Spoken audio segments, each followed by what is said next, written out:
بسم اللہ الرحمن الرحیم۔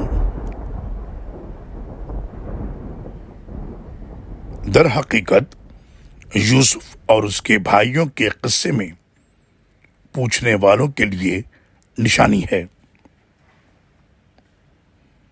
جب یوسف کے بھائیوں نے کہا، یوسف اور اس کا بھائی ہمارے باپ کو ہم سے زیادہ محبوب ہیں، حالانکہ ہم ایک طاقتور جماعت ہیں، ہمارا باپ تو صحیح بھول میں ہے، لہذا یا تو یوسف کو مار ڈالو یا اسے کہیں دور پھینک دو، اس طرح تمہارا باپ تمہاری طرف متوجہ رہے گا، پھر اس کے بعد تم نیک لوگ بن جانا۔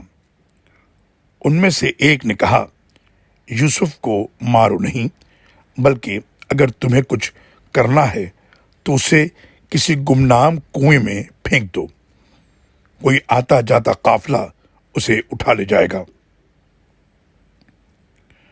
بعد میں وہ اپنے باپ سے کہنے لگے، کیا بات ہے، آپ یوسف کے بارے میں ہم پر اعتبار نہیں کرتے، حالانکہ ہم اس کے خیر خواہ ہیں۔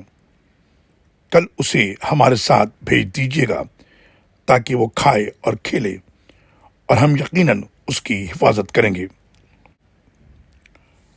حضرت یعقوب نے کہا، اگر تم اسے لے جاؤ تو ایک تو مجھے اس کی جدائی کا غم ہوگا، دوسرے میں ڈرتا ہوں کہ تم اس سے بے خبر ہو جاؤ تو اسے بھیڑیا نہ کھا جائے۔ کہنے لگے، ہم طاقتور جماعت ہیں، اگر ہمارے ہوتے ہوئے اسے بھیڑیا کھا جائے تو ہم بڑے نقصان میں پڑ گئے۔ سورہ یوسف آیت نمبر 7 سے لے کر 14 تک۔